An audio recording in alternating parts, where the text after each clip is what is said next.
Hello students, now I have to start the chapter that is working of institution. Okay तो इसमें हमने अभी तक देखा कि किस तरीके से प्राइम मिनिस्टर जो हैं he is the real head of the country, ठीक है, और उनके पास क्या क्या पावर्स हैं. अब आज के लेक्चर में हम पढ़ेंगे अबाउट द प्रेसिडेंट, कि प्रेसिडेंट को कैसे चूज किया जाता है एंड उनके पावर्स क्या हैं. द प्रेसिडेंट, ठीक है, ये तो आप लोग जानते ही हैं कि प्रेसिडेंट जो है that is nominal head of the country. Nominal head मतलब नाम के लिए हेड हैं, वैसे वो कंट्री के हेड हैं, है ना, first person of the country, ठीक है, but he is a nominal head. अगर हम एक बार कॉन्स्टिट्यूशन रीड करें तो ऐसा लगेगा जैसे कि सारी की सारी पावर्स प्रेसिडेंट के पास है, लेकिन रियलिटी क्या है कि प्रेसिडेंट के पास केवल सिग्नेटरी अथॉरिटी है, सिग्नेचर करने की, ठीक है. रियल पावर होती है पास में प्राइम मिनिस्टर और उसकी काउंसिल ऑफ मिनिस्टर के पास, क्योंकि प्राइम मिनिस्टर और council of minister directly chosen by the people हैं, है ना, और डेमोक्रेसी में जिसको डायरेक्ट चूज किया जा रहा है बाय पीपल, उनके पास ही रियल पावर्स होंगी. तो प्रेसिडेंट के पास क्या पावर्स होती हैं, इससे पहले हम पावर्स जाने, पहले हम देख लेते हैं इनका चूज कैसे किया जाता है. प्रेसिडेंट को चूज करने के लिए एक अलग मेथड होता है, रिप्रेजेंटेटिव मेथड होता है, ठीक है. इसमें जितने भी एमपीज एंड एमएलएज हैं, एमपी और एमएलए का फर्क तो हम जानते ही हैं अच्छे से, है ना. एमपी सेंट्रल गवर्नमेंट में, एमएलए स्टेट गवर्नमेंट में, ओके. तो जितने भी एमपीज एंड एमएलएज हैं ये सभी प्रेसिडेंट के इलेक्शन में वोट करते हैं, लेकिन इनके वोट की वैल्यू कितनी है, ठीक है, वोट की वैल्यू किस पर डिपेंड करती है, कितने लोगों को ये रिप्रेजेंट करते हैं, ठीक है. How many people they are representing, either these are MPs or these are MLAs. कितने लोगों को, यानी कि इनकी कॉन्स्टिट्यूएंसी में कितनी पॉपुलेशन है. तो ऑब्वियसली एमपी की कॉन्स्टिट्यूएंसी में ज़्यादा पॉपुलेशन होती है कंपैरेटिव टू द एमएलएस. हमने देखा ना एमएलएस की कॉन्स्टिट्यूएंसीज जो हैं वो कैसी हैं, दैट आर स्मॉल, है ना. जैसे हरियाणा का देखा 90 कॉन्स्टिट्यूएंसीज हैं, किस लेवल पर, एट द स्टेट लेवल, है ना. वहीं पर ही जब सेंट्रल लेवल के इलेक्शन हो रहे हैं तो कई सारी कॉन्स्टिट्यूएंसीज को मर्ज कर दिया जाता है, कुल मिला के वहां पर केवल 10 कॉन्स्टिट्यूएंसीज ही रह जाती हैं, ठीक है. तो ये जो कॉन्स्टिट्यूएंसीज हैं एमएलए के को जो लोग रिप्रेजेंट कर रहे हैं they are lesser than the MPs, तो इनके वोट की वैल्यू उस पर ही डिपेंड करती है. जितने भी वोट आते हैं उसमें उन एमपीज और एमएलएज को रिप्रेजेंट करने वाले व्यक्तियों की काउंटिंग होती है और उसके हिसाब से प्रेसिडेंट को चूज किया जाता है, ठीक है. अब जो प्रेसिडेंट है, प्रेसिडेंट जितने भी अपॉइंटमेंट्स हो रहे हैं, either it's prime minister, council of minister, जज of supreme court, high court, ambassadors, जितने भी हाई पोस्ट पर अपॉइंटमेंट्स हो रहे हैं ये सारे अपॉइंटमेंट प्रेसिडेंट के नाम पर होते हैं, मीन्स इन सबको प्रेसिडेंट अपॉइंट करते हैं. लेकिन अब देखा आपने प्राइम मिनिस्टर के अपॉइंटमेंट में प्रेसिडेंट का क्या रोल है, कोई रोल नहीं है. मेजॉरिटी पार्टी का लीडर होगा, प्राइम मिनिस्टर बन जाएगा, प्रेसिडेंट केवल अपॉइंटमेंट लेटर पर सिग्नेचर करवा देंगे और ओथ दिलवा देंगे. ऐसे ही जितने भी पोस्ट हैं इन पोस्ट के सिलेक्शन में प्रेसिडेंट का कोई भी रोल नहीं होता है, ठीक है. जैसे सुप्रीम कोर्ट और हाई कोर्ट के जजेस हैं तो वो चीफ जस्टिस से कंसल्ट करके उनके अकॉर्डिंग बनाए जाते हैं, क्योंकि प्रेसिडेंट को क्या पता किसको अपॉइंट करना है किसको नहीं, है ना. ऐसे ही काउंसिल ऑफ मिनिस्टर है तो प्राइम मिनिस्टर की कंसल्टेंसी से होता है वो. तो पावर्स हैं बहुत सारी, but that is nominal power. जितनी भी ट्रीटीज हैं इंटरनेशनल लेवल पर, जो भी काम होगा इंटरनेशनल लेवल पर, that is also in the name of the president, president के नाम पर ही सारा काम होगा। लेकिन हमारी कंट्री में प्राइम मिनिस्टर एंड उसकी काउंसिल ऑफ मिनिस्टर के हिसाब से रूल चलता है, मतलब पार्लियामेंट्री रूल है हमारे यहाँ, प्रेसिडेंशियल रूल नहीं है। ठीक है, तो हम लिख लेते हैं प्रेसिडेंट के बारे में कुछ इंपॉर्टेंट पॉइंट्स। आप हेडिंग डाल लीजिए सबसे पहले, द प्रेसिडेंट।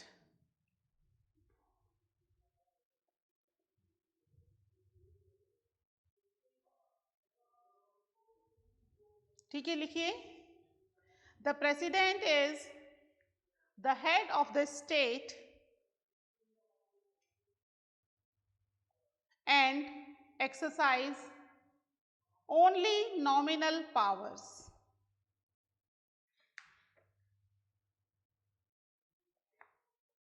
ठीक है, एक्सरसाइज ओनली नॉमिनल पावर्स। ठीक है, फिर इनका अपॉइंटमेंट लिखिए, कैसे हो रहा है appointment. The president is not elected directly by the people. आप चाहो तो हेडिंग डाल लो अपॉइंटमेंट कैसे हो रहा है ना। The president is not elected directly by the people. All the members of parliament, MPs and members of state legislative assembly, bracket में लिख लीजिए MLAs, elect her.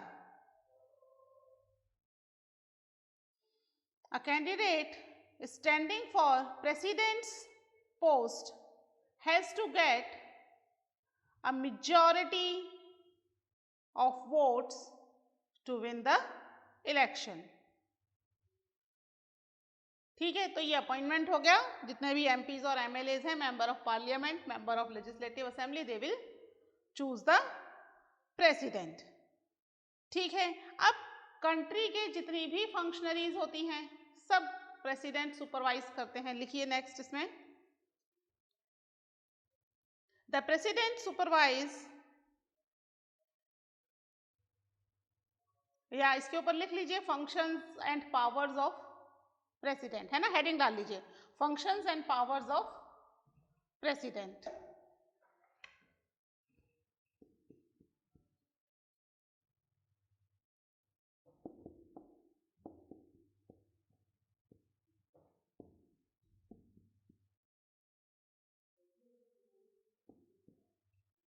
ठीक है,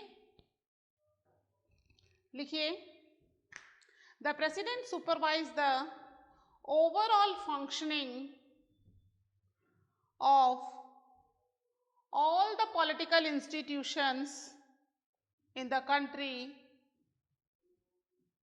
so that they operate in harmony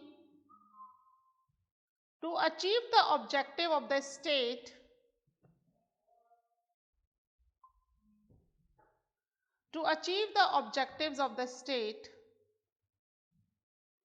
ठीक है, second next लिखिए इसमें, all governmental activities take place in the name of the president.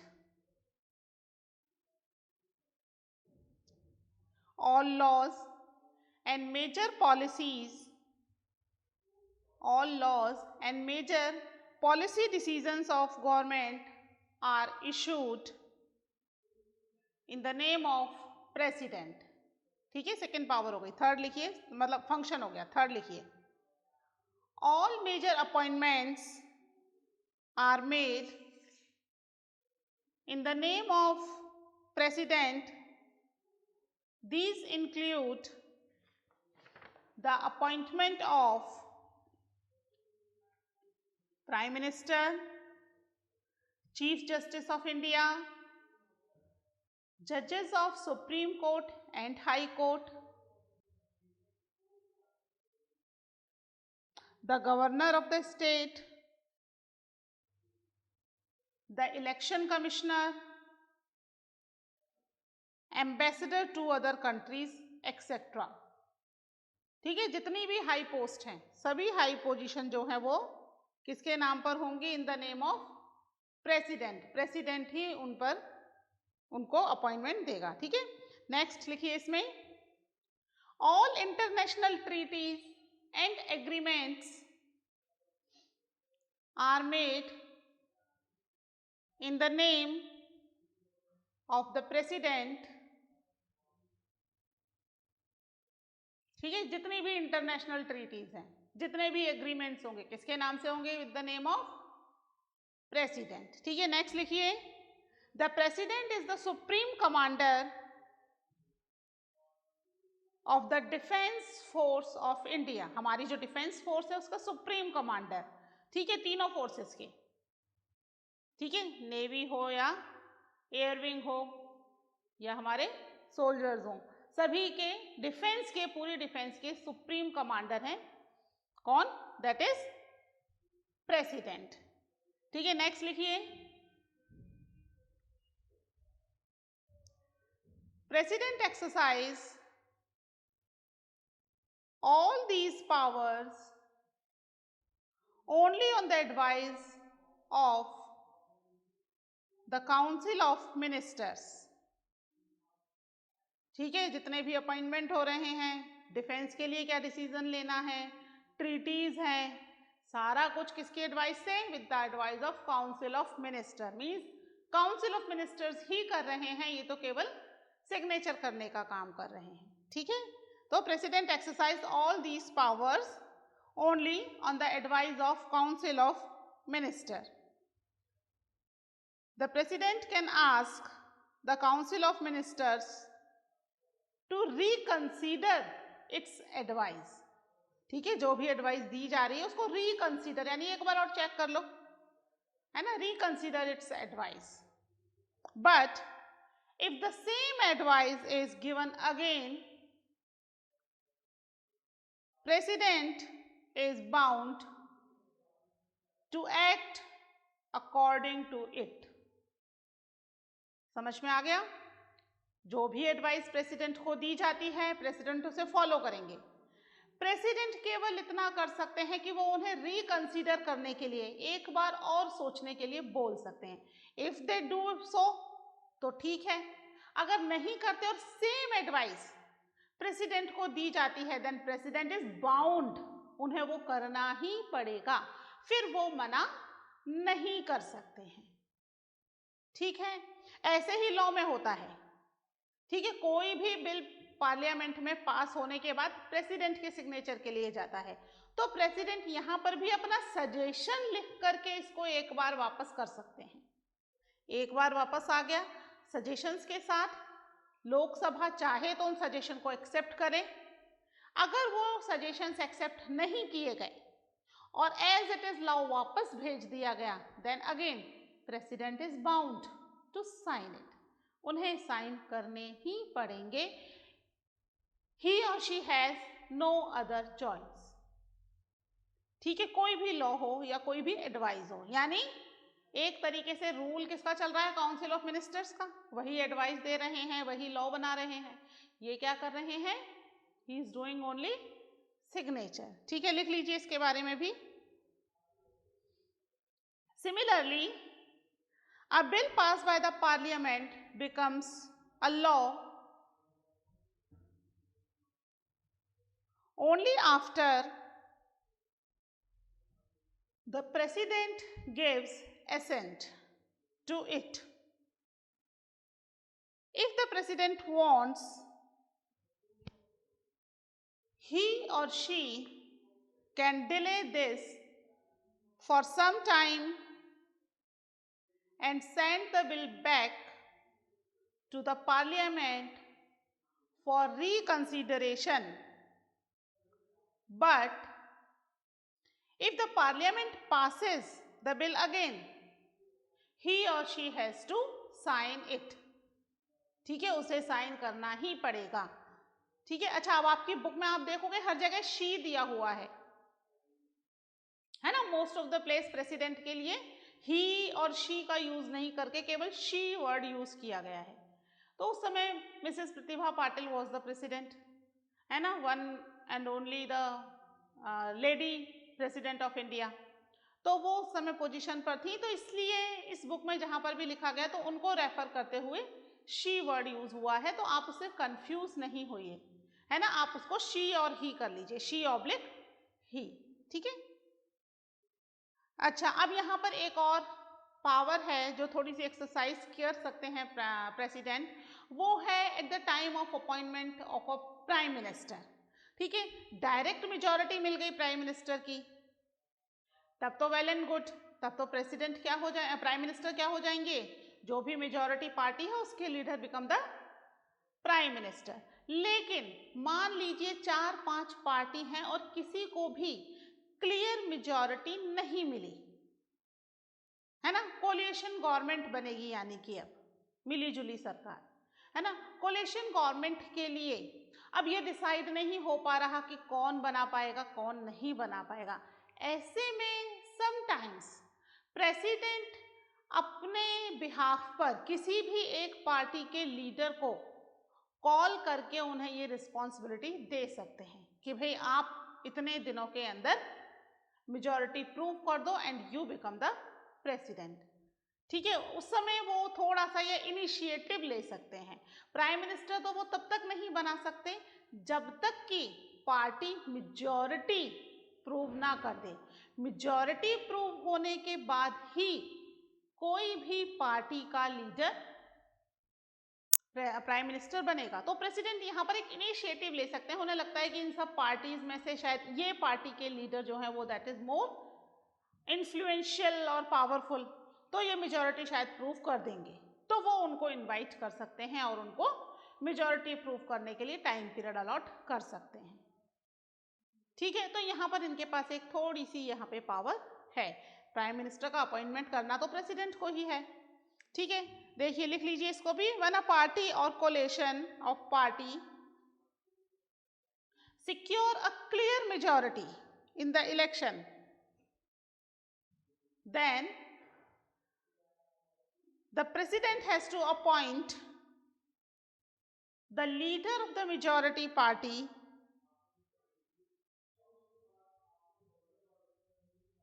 or the coalition that enjoy majority support in the Lok Sabha, ठीक है। जो भी कोलिएशन है majority support ले लिया लोकसभा में, उसके लीडर को ही अपॉइंट द प्रेसिडेंट, ठीक है।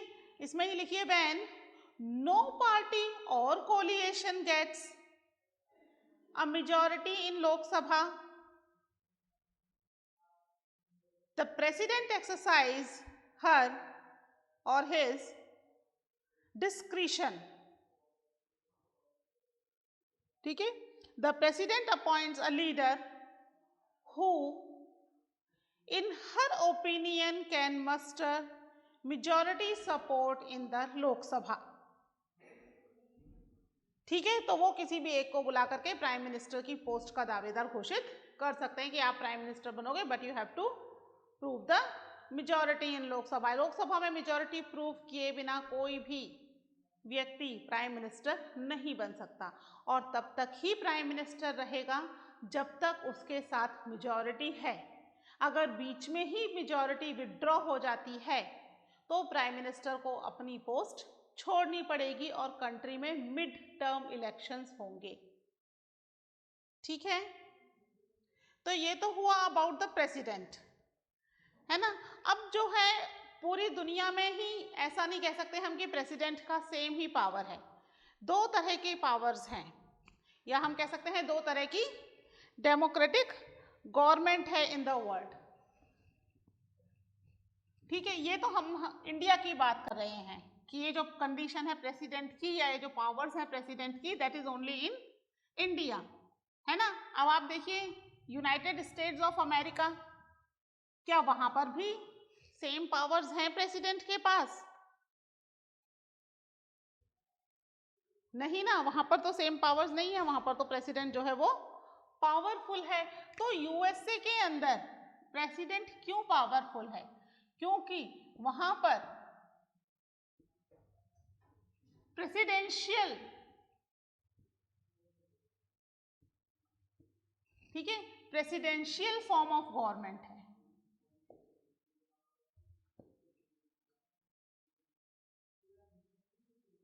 प्रेसिडेंशियल फॉर्म ऑफ गवर्नमेंट है, इसलिए यूएसए में प्रेसिडेंट पावरफुल है, ठीक है। इंडिया में क्या है, इंडिया में प्रेसिडेंट पावरफुल क्यों नहीं है? क्योंकि यहां पर पार्लियामेंट्री फॉर्म ऑफ गवर्नमेंट है, ठीक है। अब दोनों में फर्क क्या है? दोनों में ही प्रेसिडेंट अपॉइंट होता है, लेकिन यहां पर प्रेसिडेंट कैसे होगा?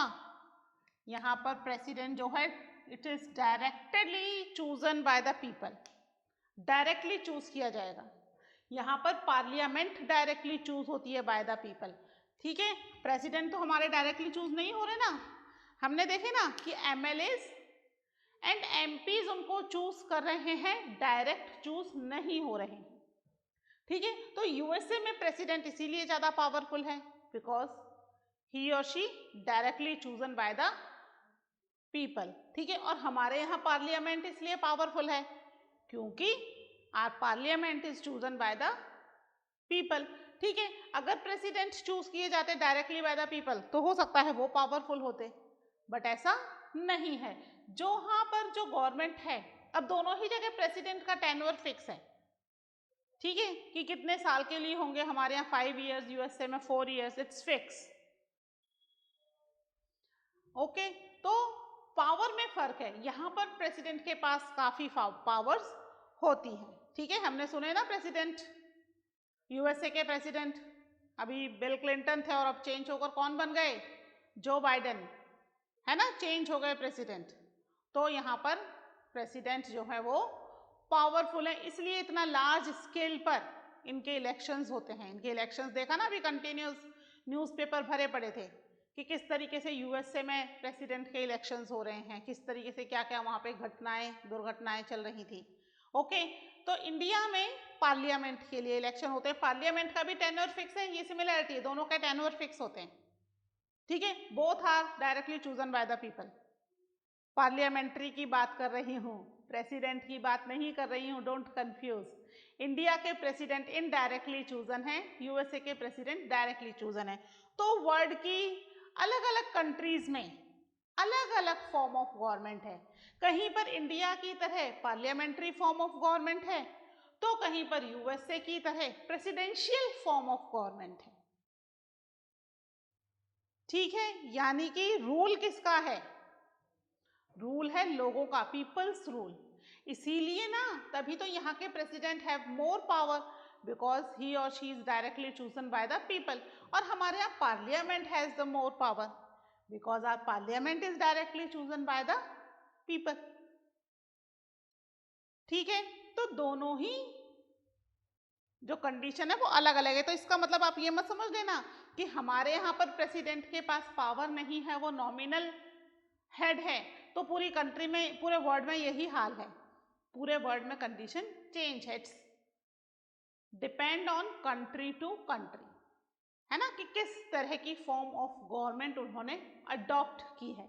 यहाँ पर भी काउंसिल ऑफ मिनिस्टर होती है, ठीक है, जिसको कि यहाँ पर कांग्रेस कहते हैं। काउंसिल ऑफ मिनिस्टर, जैसे हमारे यहाँ पार्लियामेंट है, संसद है हमारे यहाँ, है ना, हमारे यहाँ संसद है, और यहाँ पर जो है वो उसको कांग्रेस कहते हैं, ठीक है। तो यहाँ पर भी पार्लियामेंट है, उनके साथ हर चीज़ कंसल्ट की जाती है, बिना उनकी कंसल्ट किए कोई भी डिसीजन नहीं लिया जा सकता। ऐसे ही हमारे यहाँ जो पार्लियामेंट है, लोकसभा राज्यसभा, इनसे कंसल्ट किए बिना कोई डिसीजन नहीं लिया जा सकता है, ठीक है। एक छोटा सा पैराग्राफ दिया हुआ है बुक में, निकाल लो इसको बुक में, द प्रेसिडेंशियल सिस्टम, ठीक है। इसको एक बार मैं पढ़ देती हूँ। President all over the world are not always nominal executive like President of India, ठीक है, nominal executive नहीं है। In many countries of the world, the president is both the head of the state and head of the government. हमारे president जो है वो क्या है? President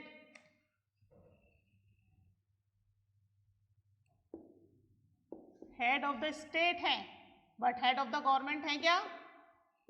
head of the government कौन है? प्राइम मिनिस्टर है ना। लेकिन कहीं कहीं ये हेड ऑफ द स्टेट और हेड ऑफ द गवर्नमेंट दोनों होते हैं, ठीक है। फिर देखिए, the president of the United state of America is now well known example of this kind of president. The USA president is directly elected by the people. He personally choose and appoints all minister. जैसे हमारे यहाँ prime minister choose कर रहा है, वहां पे president अपने ministers को चूज कर रहे हैं. The law making is still done by the legislature called Congress in the USA. ठीक है, लॉ मेकिंग जैसे हमारे यहाँ पार्लियामेंट करती है, वहां पर भी पार्लियामेंट करती है, जिसको कांग्रेस कहते हैं. But the president can veto any law. Most importantly, the president does not need to support of the majority of members in the Congress, and neither he answerable to them. लेकिन वहां पर उनके पास थोड़ी ज़्यादा पावर्स हैं. ठीक है, यहाँ पर प्रेसिडेंट आंसरेबल भी नहीं है. He has the veto power. Veto power मतलब स्पेशल पावर है.